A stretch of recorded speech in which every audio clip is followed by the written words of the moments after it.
Puis après, je pars.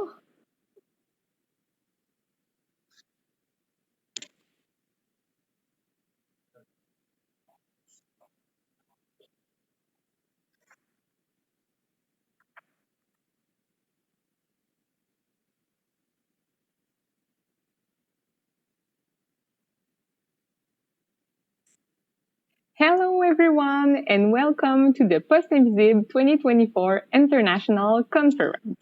My name is Lachance-Paquin and I am the founder and director of Post Invisible. Today I will have the privilege of hosting a conference during which we'll be tackling the situation of women artists traveling through different realities rooted in different countries like France, the Bahamas, Mexico, and United States. I will therefore present our panelists to you in order in which we will hear from them. First, Mélodie Gauglin, founder and director of Café Rosa in Lyon. Second, Jodi Minnis, visual artist, curator, author, and gallerist at Tern Gallery in Nassau. Third, Lopez, artist and cultural entrepreneur in Oaxaca, Mexico. And Nancy Good, the artist, founder, director of Core Contemporary in Las Vegas.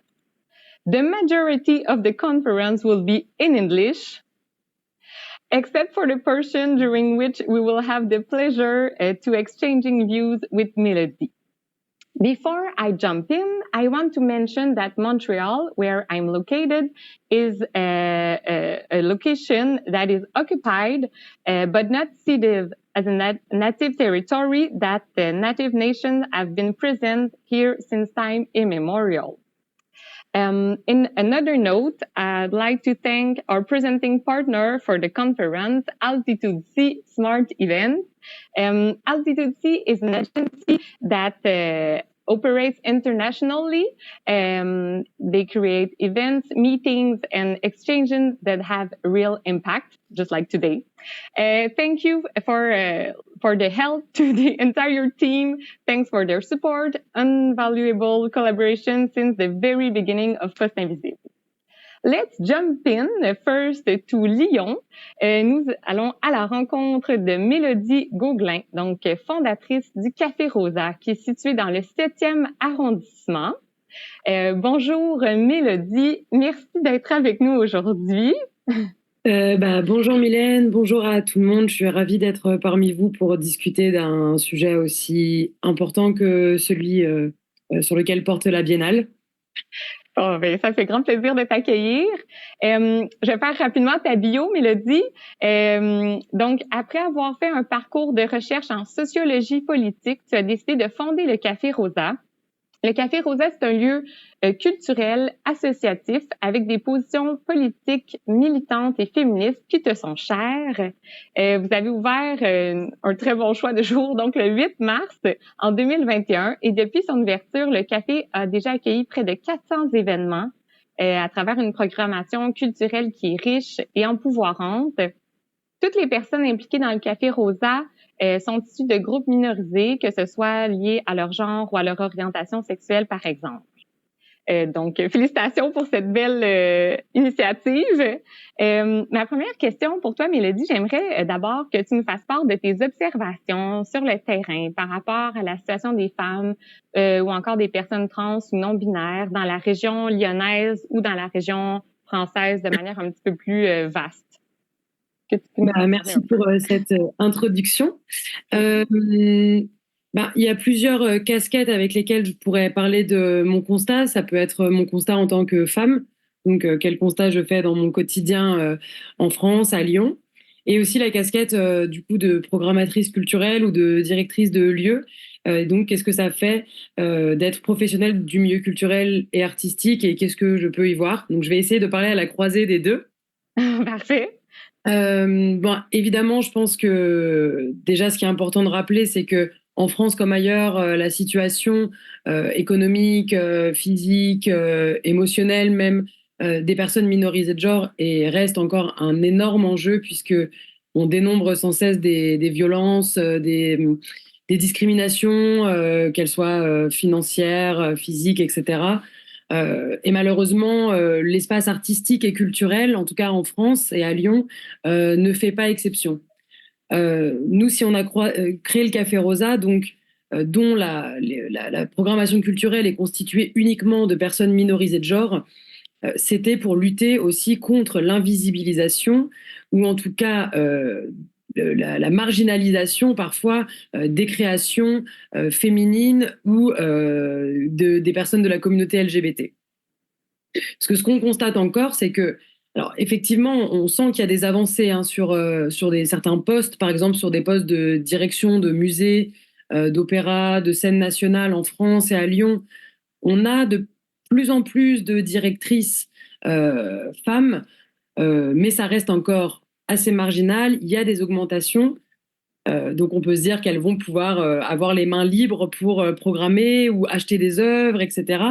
Et en même temps, on se rend compte malheureusement que le nombre de femmes représentées dans les grands musées, le nombre de pièces mises en scène par des femmes dans des théâtres nationaux, le nombre de films produits ou réalisés par des femmes dans les cinémas reste encore assez minoritaire. Qu'il y a encore une sous-représentation donc des femmes dans le champ culturel. Et puis là où je trouve que c'est intéressant d'aborder cette question, c'est sur la question de l'argent qui est mis dans la production faite par des personnes minorisées en raison de leur genre notamment, puisqu'aujourd'hui encore les œuvres d'art au sens très large du terme, hein, que ce soit les arts visuels, le spectacle vivant, etc., restent encore donc moins visibles, mais moins visibles aussi parce que moins financées et donc moins achetées. Ah, et donc oui. je pense que l'enjeu de l'argent, comme ça, de la valorisation monétaire, qui malheureusement est tout à fait importante hein, pour pouvoir créer et puis pour pouvoir avoir de la visibilité vers l'extérieur, reste encore un enjeu très fort. Et là, on rejoint tout à fait les enjeux, en tout cas en France, de disparité salariale. Et on sait que les personnes minorisées de genre sont tout à fait plus à même d'être précaires financièrement que nos camarades masculins à des postes égaux, etc. Ah, c'est très intéressant. C'est très choquant, mais c'est très intéressant. Ça m'amène à parler du fait que dans les grandes institutions culturelles françaises, dans les musées du moins, on note que les femmes représentent 6,6% des artistes répertoriés dans les catalogues. Leurs œuvres consistent donc à peu près à 4% des collections muséales.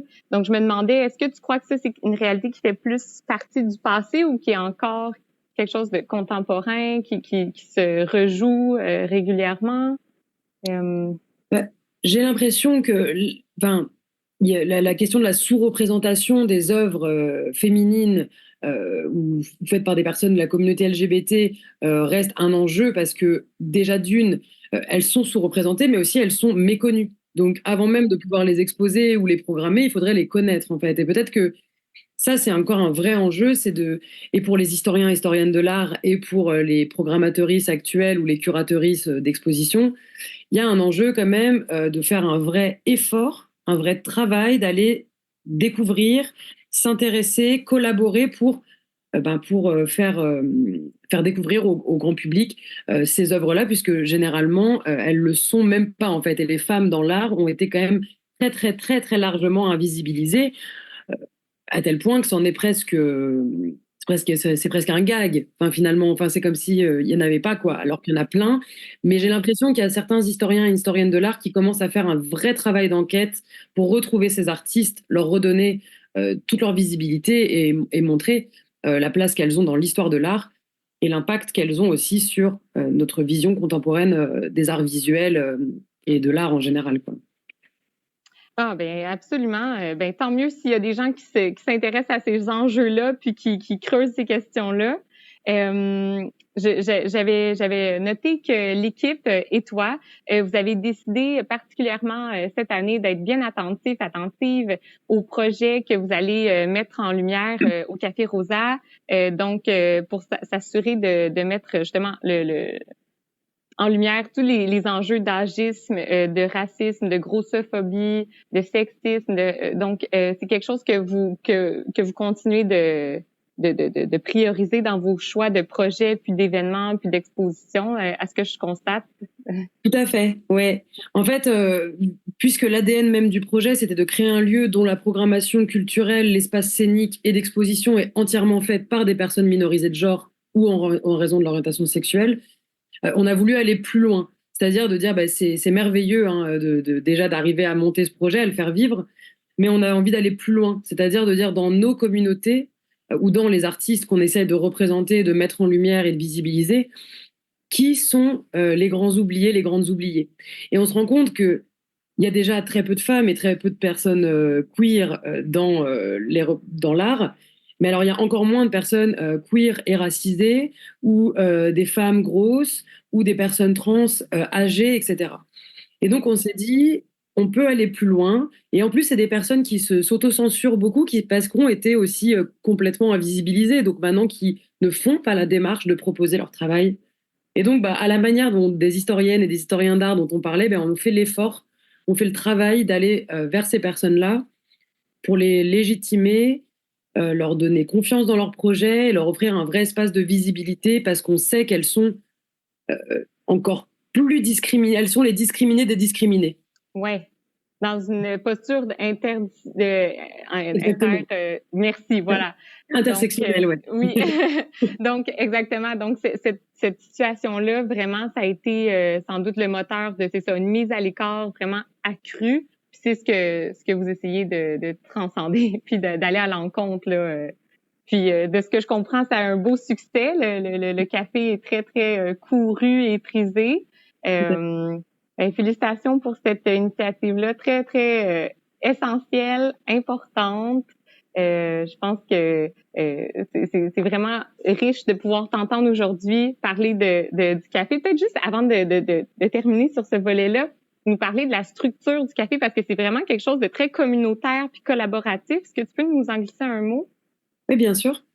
Du coup, nous, on est une association et on essaye de vraiment vivre une vie associative, c'est-à-dire qu'on a beaucoup de personnes qui font partie du collectif. On a 10 personnes décisionnaires, on va dire, des grandes lignes du projet. Et ensuite, on a une communauté de bénévoles et de personnes amies du projet, où là, on a une espèce de groupe de à peu près une centaine de personnes. Et le but, c'est que à la fois les porteurs et porteuses de projets, nos équipes, que tout le monde puisse se rencontrer, dialoguer et qu'on conserve beaucoup d'horizontalité dans les rapports. Ça nous semble essentiel vu le projet qu'on essaie de porter. Et bon, des fois, voilà, il faut trancher et prendre les décisions. Donc, on peut pas toujours être dans la vie collective et collégiale, mais en tout cas, on essaye de toujours aller plus loin là-dessus en se rappelant que c'est la multiplicité des regards et la collaboration qui fera qu'entre personnes minorisées, on arrivera aussi peut-être à faire la différence sur les enjeux qui nous sont chers. Absolument. Ah ben bravo, c'est une structure très inspirante puis un modèle tout à fait à découvrir. J'espère que ça va inspirer des gens ailleurs à reproduire peut-être un café ou un lieu, une institution inspirée du Café Rosa. Merci beaucoup, Mélodie. Merci beaucoup, Mylène. J'ai hâte d'entendre toutes les autres intervenantes et de pouvoir pratiquer mon anglais. Ah oui, et moi donc. Merci beaucoup. Now we're off to Nassau, the capital of the Bahamas, to meet the visual artist Jodi Minnis. Jodi, you are a visual artist and you were born and raised in the Bahamas. You hold an associate degree in fine arts from the College of the Bahamas and a bachelor in fine arts from the University of Tampa. You received already various awards and participate in prestigious residency program. You also exhibited your work at notable institutions such as the Tampa Museum of Art and the National Art Gallery of the Bahamas. In your practice, you explore themes of gender and culture, particularly focusing on the experiences of Black Bahamian women. In your art, you also reclaiming and asserting the diverse identities within Black Caribbean womanhood, challenging traditional representations and social norms. So thank you for doing all of that. And thank you so much for being here today, Jodi. Thank you for having me. Oh, it's a pleasure. It's always so nice to see you. It's always great to see you. A nice outfit. Thank you. Wow, great color. My first question to you, Jodi, is that we'd like to know, according to your observations in the field, what is the situation of women in the visual arts in Bahamas? Can you tell us a little more about that? Yeah, I think that we're at a pretty unique but great time where there's a lot more Bahamian women on the international art scene. So, and I think that comes through women leaving the Bahamas, settling in the US or even Canada, and making like their waves in those respective places, but also being very adamant about calling back to home. Mm-hmm. So they would, a lot of their work is rooted in a lot of cultures here, and they reference home in a lot of different ways. So, but in the Bahamas, I think that there is a lot more young women artists. Like I've seen a lot of promising young women who, like myself, have two paths. So they're doing arts administrative work, but they're also like cultivating their visual arts practice. So I think that a lot more young women are believing that they could do both because sometimes they just relegate themselves. Well, we've seen a history of Bahamian women being art historians and art administrators, and that's like great. But I think, but they did that at the sacrifice of their visual arts practice. But now I see a lot more Bahamian women doing both and exploring both until they decide, you know, one or the other. But I think that it's good to consistently keep in mind that you could, you know, be a visual artist as well. Yeah, sure. And do you feel that you have to choose yourself, or you feel like you can be both, or? Oh, I ask myself this question every day. Okay, sorry, That's okay. That's good.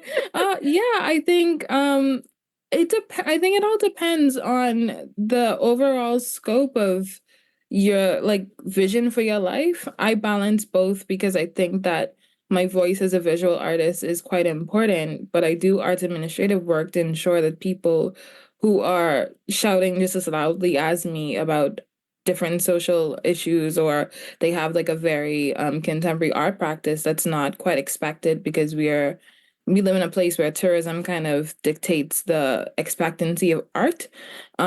So I work as a arts administrator to promote their work, uplift their voices while I continue to use mine in my practice. So that's why I balance both a lot. Mm-hmm.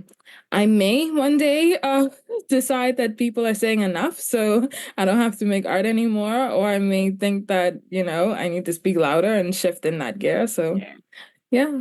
We'll see. We'll see. I would like to know, would you like to share with us the challenges that you have faced as a Black woman artist? Yeah, specifically in the Bahamas, I think that there is, we come back to this idea of expectation, right? The kind of work that Bahamian artists are expected to make first, and then when you add gender on top of that, the kind of work that women artists are expected to make. So in the kind of art historical canon, there's been a lot of male artists who dominated the scene, and their work was acclaimed because of the like technical prowess of it. But when you had women artists coming on the scene, their work was like equally as technically prolific, but because they were dealing with themes of motherhood and femininity, the work kind of gets relegated to just speak about those concepts rather than acknowledging the total genius of the work. And I think that that's a persistent challenge that we have where we're kind of expected to make work about our womanhood and our femininity, but then it remains at that. And then when you don't, I think it's an equally harder challenge to gain sort of a commercial following, you know, because people want to engage it through the lens that they've already had preconceived. So Personally, my challenges have come through being ambitious in my work. So I do a lot of installations, and my work is really conceptual, although it's painting and printmaking and so on. But if I don't I find that when I talk about my identity in a way that is so honest, it's not as commercially viable than if I remove myself a bit more and talk about like macro concepts that is kind of devoid of like overt blackness or overt like womanhood. Then you see a different kind of commercial success. And though the financial viability is not all of what is important to my work, it is a large factor in it, you know? So I think that and working with other Black Bahamian women artists, I find that it goes back to the way in which we talk about the work. And the way in which we talk about the work then informs how we value the work, the kind of social importance we put to the work. And it informs and all of that then informs like cultural currency as well as financial viability. So the way that you would use kind of like active words to talk about a Bahamian man's practice, or like imbue it with this like genius, or like, oh, it's so like skillful, and then a woman artist would do the same thing, like just as prolific. You'd be like, oh, that's nice. Oh, that's pretty. Oh, that's cute. And those, adjectives are quite all right. But if the connotation of it is not parallel to the actual intellect of the work, then it just doesn't go anywhere. So I think those are the main challenges. And also I think it takes, and if I'm not taking up too much time, I think it takes, you have a lot. Okay. And I was going to say, I think Bahamian women artists are slower in their price increase. I think we ask them to like increase their prices like slower than we do their male counterparts. So someone who's been working for about 10 years like I have, my price range is it stays within like one certain space. But I've seen male artists who have been working quite as long and their work is like double, and I'm like, ooh, why is that? And there's like no real like objection, or the criticality of it like doesn't move beyond just conversation. And I think when you think about the market and how women are performing at the market, you can have sustainable practices if the work isn't making a profit, So, yeah. Essential. Yeah, absolutely. And do you think like galleries like Tern Gallery can help women to raise their price and to like have a sustainable practice? Yeah, I think definitely that's at our core. So the gallery is actually founded by three women. Lauren Holowasco Perez and Amanda Colson are our founding directors, and I worked with both of them in different spaces before they decided to open Tern. So when Tern came about, they were like, hey, do you want to do this with us? You're an artist. You also have an arts admin background. So they were like, they want an artist perspective to make sure that they're working equitably.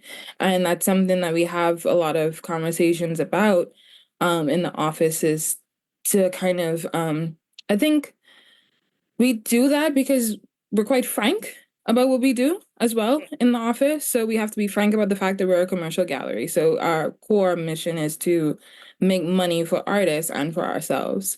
And in that, then how can we have the machine of this commercial art gallery, but also work equitably and honor the practices of the artists that we've been working with? How do we care for their practices? Maybe there's an artist we had an artist who is one of my dear mentors. She's in her early 50s, and she's been working for like over 30 years, but her practice is quite new to specific international markets. How do we honor the longevity of a 30-year practice while introducing her work to international audiences, but also caring for the younger practices of artists who have been able to like take off quicker than she has, So how do we then like serve both? How do we talk about their work honestly? How do we present the work with care. So we try to have a lot of hard conversations and to be quite real with ourselves. And then what we try to do as well is we lead artists first. So the artists tell us what they want to do. We collaborate on a lot of things. There's no wording, no promotion, or no kind of program or anything like that that goes out from the gallery that the artist themselves has not seen or checked before it goes out, because we are representing them first and foremost. So I think as long as we keep that culture within that's in our space, I think then we will just by the systematicness of it, do right by women artists and do right by all of our artists. And then we have an open door policy. So if we get something wrong, please tell us. We tell our artists, let us know so that we can have so we can have an opportunity to course correct and then move forward with the knowing, because we're all here to learn, we're all here to grow, and we are definitely charting something new, being a gallery based in the Bahamas, with the kind of critical contemporary work that we have, going to art fairs in Miami, New York. Now we're in Spain. Like, hey, the Caribbean has concepts and depth too. So. And do you feel like you can be ambitious, like as a gallerist or as an artist? You feel like you are allowed to do it? You feel empowered? That's a good question. Yes and no. Yes, because I've tried to cultivate space where I push myself as a gallerist and an artist, and I don't limit myself based off of, where we're situated and kind of the social parameters around like who I am and what I do. But at the same time, I try to work sustainably. So I'm like, okay, is this ambition sustainable? If we're going to do this and we're going to do this like big, large, and wide, can we continue to do this big, large, and wide? Because the only thing that, we're a team of 4 in the gallery, and burnout is real. So it's gotta be careful. And I think the same thing about me and my practice. Like I want to be making work for a long time, so how do I cultivate a practice that allows me to do that? All of my good ideas have not been wasted. I still have more good ideas to come. So I try to move, I wouldn't say ambitiously, but confidently in both spaces. Yeah. Wow. I love to hear that. That's so nice. Thank you very much. It's a pleasure to hear from you. And thank you too. Love to see you soon. Thank you. Thank you. Very interesting to hear from you, Jodi. And now we'll move again. We're off to Oaxaca, Mexico, to meet our third panelist. So, hey, hello, Dia Lopez.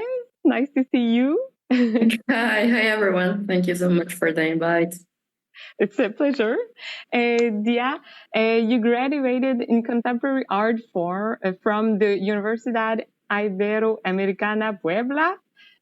You are a curator and a chef who focuses on dematerializing art, relational practices, so many challenges today, and feminist studies to integrate art into the everyday life and also into public spaces.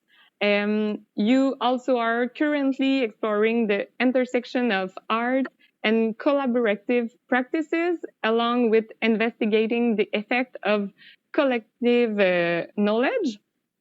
So many interesting places to go with you. So to start, can you tell us how would you characterize the situation of women artists and of women in general in Mexico at this period of time? Yeah, sure. Well, being a woman in Mexico is an everyday risk. It's frustrating sometimes. I mean, I love being a woman, and knowing that in Mexico 10 women disappear per day, and we have almost 18 cases of rapes per day. and that the 70% of women from the 15 years and more years are reporting violence in their lives. It's like a super good context to being an artist. Yeah. I mean, and also like a super, like an important context to being a feminist. Mexico is a really violent place for being a woman, and in also this government we had with Andrés Manuel Lopez Obrador. When he started here running for president, he was like, yeah, we can make all the rights for women and abortion laws. And then when he arrives in the president, everything goes super wrong. And now even the protest and all the march we made, they're super violent. Last year, I received like tear gas just to go and protest against all this violence.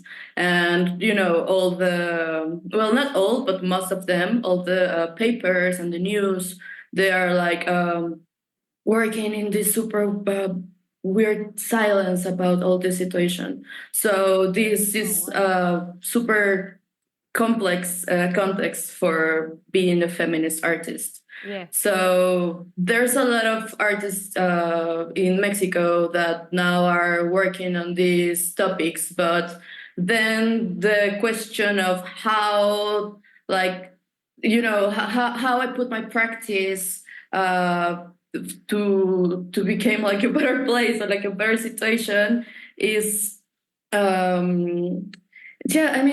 also like it's hard, like I want to make feminist art and I think I'm making, but then the question like how I can like create a better ecosystem for my friends, for my family, for me that I go out at night and go to parties, and then I need to start like sending my location to my parents, and it's like a constantly erasement of the society. And I mean, Mexico is a hard place to be a female artist, but there's also like a lot of people that are making amazing stuff. I mean, and I think something super important too is that the part of most of the female artists are like like getting herself and her practice into like eco-feminist topics, that I think that's super important. And that's why I believe that collective practices make a lot of sense right now. And I think that all these feminist studies and all these not hierarchical structures could work to help or to try to make something, in like communities. And well, basically that's what I'm trying to make. Wow. You have all my respect, of course, for doing all that, and especially in that context. I'm shocked, but I will ask you your opinion. What is the link between the dematerialization of art and the relational practices, and how it can come together to have a practice that is like having a message, something that you want to be said and heard? And how and why do you practice your art in public spaces? Because it's kind of dangerous, I bet, to do that, isn't it? Yeah, kind of sometimes. Well, first, I think that the author figure it's really complicated. I mean, when you work with communities and with collective exercise or ways to think, you need to put apart that specific author figure. And then you can create another kind of atmospheres in the way we create together. So the idea of these socially engaged art practices, I think that's the important word, the engage, how you create like structures that can be like warm and kind, and a place where people feel free and women feel free to express themselves. And I found this in the kitchen. I'm not a chef, I'm a cook by trade. I mean, I studied art, and then I started focusing in food. I think kitchen is like this historical and it worked differently. I mean, I'm working on the south of Mexico. So in the south of Mexico, the idea of the kitchen, like instead of the idea of the kitchen for like this 80s movement of art that was like this like place to be as a woman. I think it's different in the south. I mean, there's like this like a sexualized space for being a woman, and like create food and take care of your families. But then the domestic potential and the agency of take the spaces and then create from there, I think that's a super important place to be. And a lot of revolutions right now in Latin America, and through the 20s, I guess, or 80s, they've been starting in the kitchen. I mean, like a lot of heroes, we always hear about this male figure that started the revolution, and Pancho Villa, and always like these superheroes that change systems. But then you realize like how all these revolutions, happen in the everyday life. I mean, like all the domestic labor and all the care and all the affections and all the what is the real structure of the change. And then that's why I'm working with these domestic spaces. The figure of the woman in the kitchen is like a strong woman, like you're feeding people and you're putting your body to feed. And I think that's an enormous potential. And then this whole idea of like food sovereignty, and then it's super related to how we care our territories that are now like being sometimes when we treat the earth and we treat the territories and we treat the land and we treat the water, it's well, in this like ecofeminist studies, it's more like how we treat the woman, like this mother nature sometimes. And it's so violent the way we treat it. So this is also a colonialized story, and it's also like my first territory is my body, but then how I relate to the place and the land I'm living in it. So oh, sorry, I just lost the. No, it's perfect. It's perfect. It's very interesting to hear from you the link between feminist studies and art practice and ecofeminist and food practices, and like everything is also all connected, isn't it? Yes. Yeah. Basically, so and that's why, and about this initial question you asked, the how we desmaterialize practices.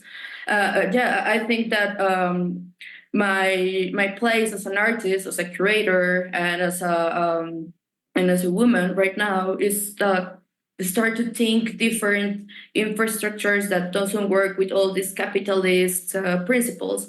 Because when you like shape your practice just like to create objects in the world, you're playing in a market, so and that's also valid. I mean, of course women need to be there too, but sure. Understanding my context and my personal situation, and I'm working in Oaxaca, I think that my practice needs to be involved more into social engaged art, and maybe that's not like create objects in the world, or maybe yes, sometimes I'm working with like stuffs and different kinds of like frontier objects, like dispositives. That how one dispositive could make us talk about different stuff, like how tired I am to be in the kitchen, or how or how much impact all the the smoke, Yeah. it makes in my body, or how I need to be present because we don't have much money and I need to feed my whole family. And then you start creating different spaces to work with all these ideas. So yeah, basically that's what I'm trying to not producing like art pieces in the world. Yes. That's very interesting, and make me think of a project that you made in 2020. You created the project El Mural que vio ser, which means the mural that should have been, in honor to Maria Izquierdo. Um, it's a very touching and interesting project that you made. There's something really like collective between that, but also really affirmative as a woman and as a woman artist and as a woman artist in Oaxaca. And I would love if you can talk a little more about this project that you made, because I think it's very inspirational. Yeah, well, it was a gorgeous project. Well, a lot of things I made sometimes just like comes from a feeling. Like in that moment, I was so angry. Oh, yes. Because I was having a class with Karen Cordero, a super important feminist art historian in Mexico. Okay. And she was telling us about how to read art history from feminist studies. Like how you put this lens and how you knew that, we, and as we all know, because that happened in the whole world, the historians just talk about males, like women, and are completely invisible in the history, and we're muses and whatever. We all know that history. And then we were talking about Maria Izquierdo. Maria Izquierdo was a super important muralist artist. She worked in the same period of time that Diego Rivera, Alfaro Siqueiros, and all this like muralist school.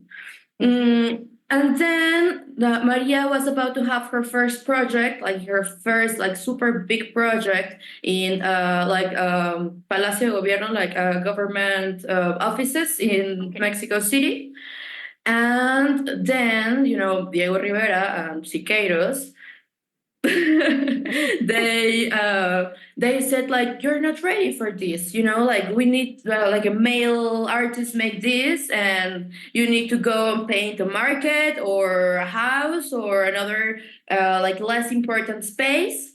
So she resists a lot, and then they create the association of like Mexican muralists. Of course, Diego Rivera was like leading the association. Yeah. And then, the government used to cover a lot all these male artists because they was working with all this like Mexican imaginary way to be. And basically they cancel Maria project.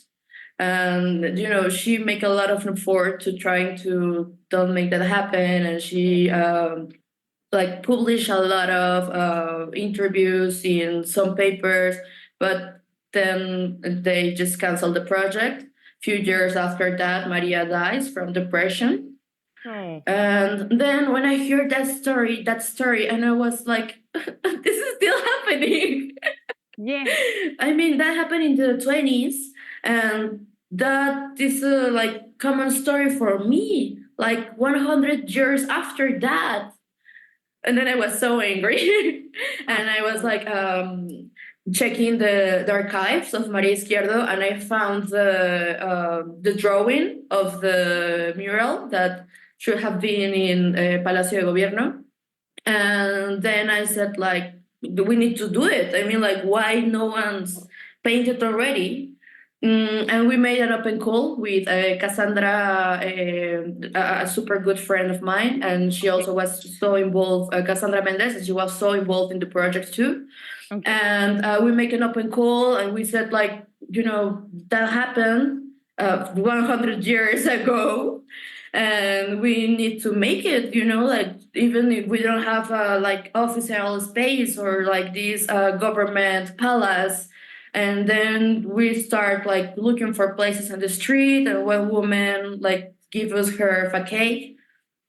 And then more than 110 women arrives, and it was a gorgeous project because it was the first time this mural happens.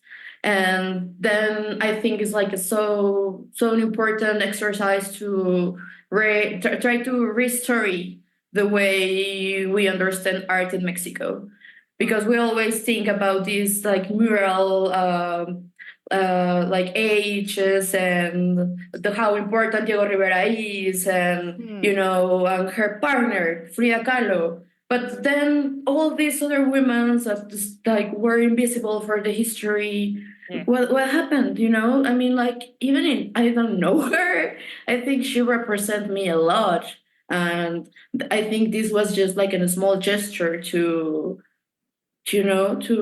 honor her memory and honor like her anger too. Yeah. So yeah, basically that was the project, and it was so gorgeous to see like super small child and kids, and then like elder women and a lot of young women too, like painting and like organizing themselves. And this was like completely like funding with communal resources. Yeah. So all the painting, and then people arrived with painting, arrived with food, arrived with water, and then it was like super utopia and a way to create. And yeah, basically that was the project.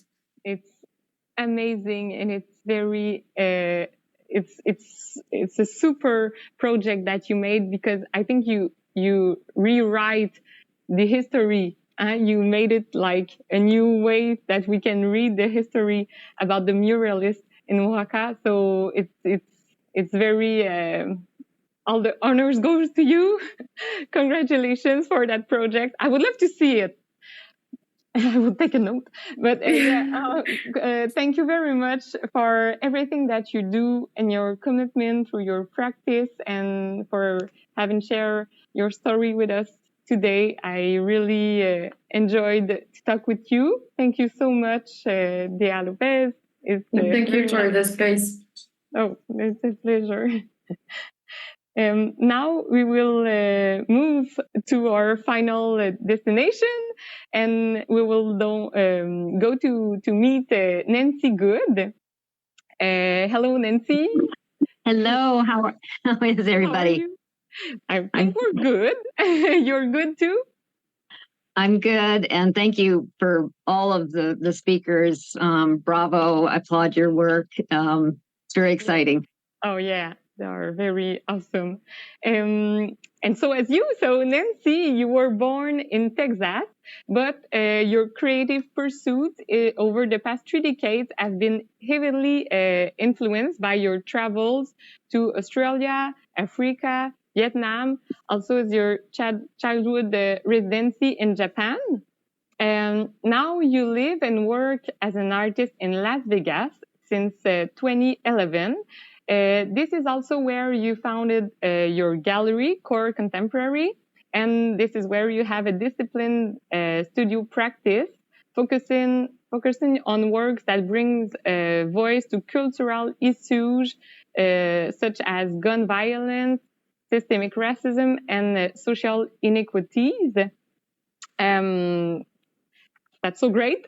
According to your observations, I would love to know, in Las Vegas, what is the situation of the visual art community, and also about the artist, woman artists in Las Vegas. So how is it going for you there? Well, like every community worldwide, women still tend to be underrepresented. We have a lot of phenomenal women artists in Las Vegas. And what I find is that the women artists are championing themselves, but also other women artists, much like this panel is doing as well. It seems to be this grassroots effort to shine a light that we have all these women that have phenomenal talents, individually, but then collaboratively.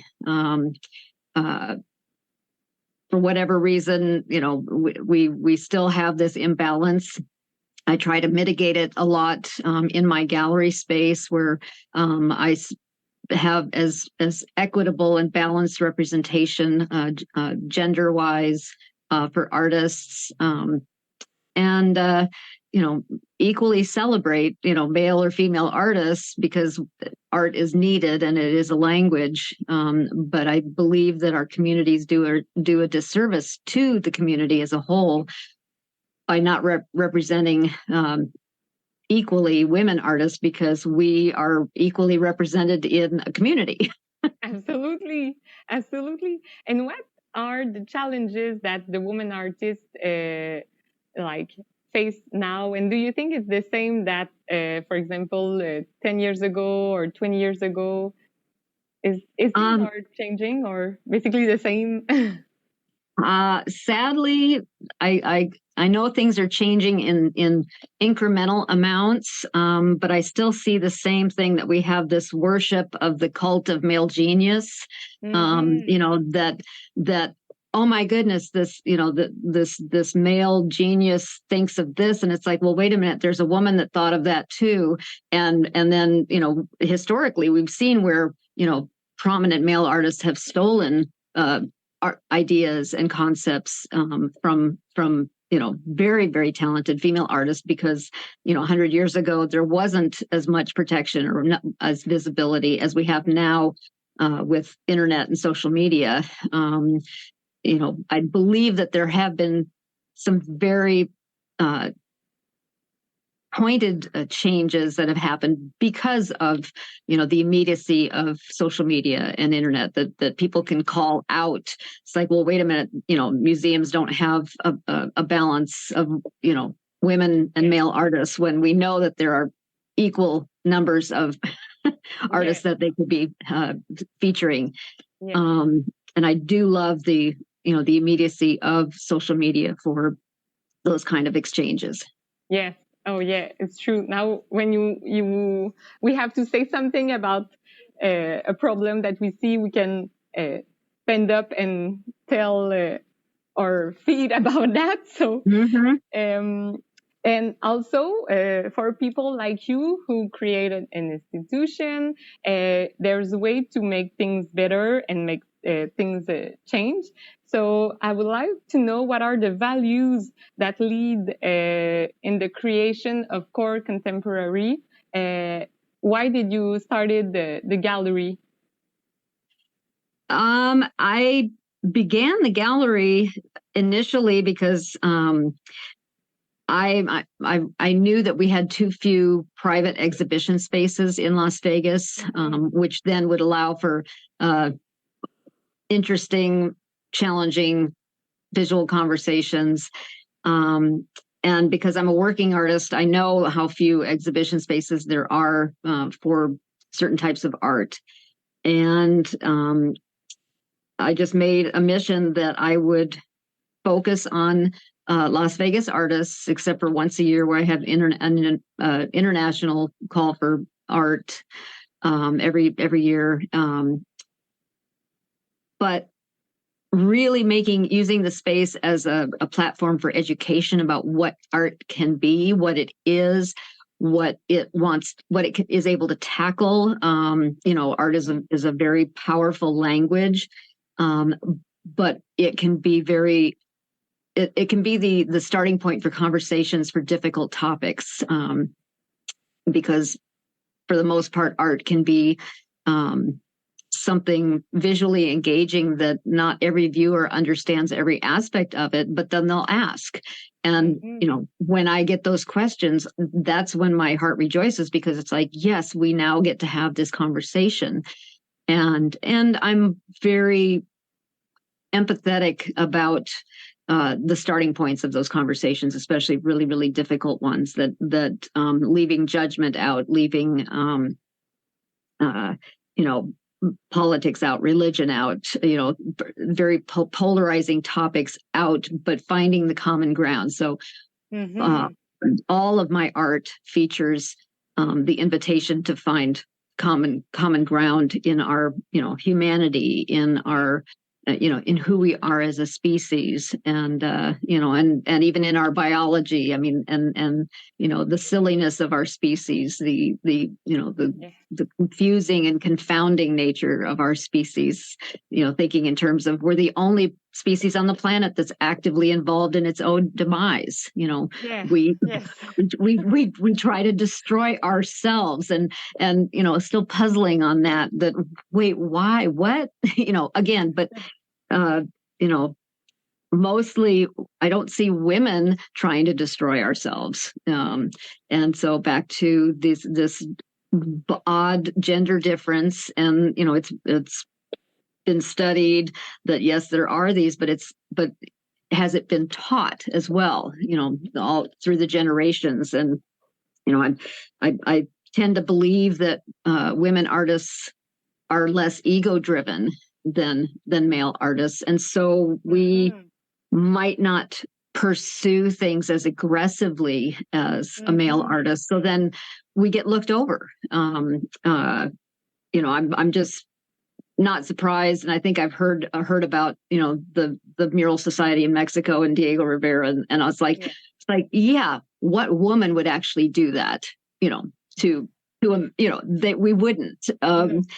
And so finding that common ground, finding the place where we can be empathetic and connected with each other in a way that allows us to tackle difficult things, and make those difficult changes that need to happen. And I believe art is uniquely positioned to do that. And all genres of art, all mediums, from music to dance to theater to poetry to writing of all sorts to whatever it is that art provokes us to change and invites us to. And it's very important that you build that core contemporary gallery, because in Las Vegas there's a lot of attention put on like shows and casinos and like musicians and dancers, but visual art is a little by like invisibilized practice in general. And my community here knows that I'm like the burr under a saddle of waving this banner about representation of local artists in our casino spaces and our commercial spaces, because people do travel from around the world for the Vegas experience. And yet 98% of the art in these high-end casino spaces, hospitality spaces, are the same artists that you see in New York, the same artists you see in Chicago, the same artists you see in London. And it's a regurgitation. And to me, it's lazy. And so, I offend people sometimes because I call them out on that. It's like, well, wait a minute, you have equally as good, maybe not as well known, obviously, as this, but wouldn't it be interesting to see if you were marketing the Vegas experience, the true Vegas experience, with interiors, with art, with more performing even. We do have a lot of local performers, but again, the majority is not from here, and we'll see where that ends up. I'll keep waving my little flag. Oh, yeah, it's very important to continue to do that. I mean, and women tend to do that. Yes. Sometimes they speak out for each other also.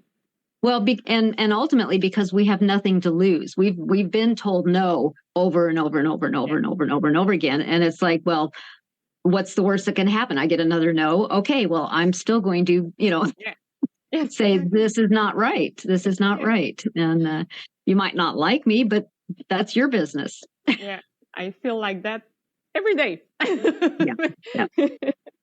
Oh, thank you so much, Nancy, for your commitment, for sharing with us your experience, and for the great gallery that you build and that you direct in Las Vegas. Thank you very much. Wow, that was fascinating today to hear all of you. Thank you so much. So now we're going to wrap up. But I want to thank you so much to all of the incredible women that were here with us today. That's so nice to have the privilege to hear you. I think today we have learned that there is still work to do to improve the situation of women in the visual art field, but also that there's a lot of great and positive initiatives that are there around the world. The goal of this conference and of Poste Invisible is to create a global network in which women can help each other and share best practices and get inspired by each other. So I certainly hope that you enjoyed as much as I did. To close the conference, I would like to thank each panelist, and so I'll give you some info about each of them. So first, merci beaucoup Mélodie, Gauglin. On peut trouver toutes les informations sur le Instagram du Café Rosa. Merci vraiment beaucoup. On se voit bientôt. Jodi, Minnis, thank you so much for your presence today. We can follow the progress of your remarkable career via your website, jodiminnis.com. Dia Lopez, thank you for being here today. We can follow you and find all the links related to your career through your Instagram. And last but not least, Nancy Good, we can find you on Instagram, but also visit your website where there's all the history and the news about your practice. So thank you all so much for joining us today to this international conference of Poste Invisible, and have a lovely day. Thank you. Bye.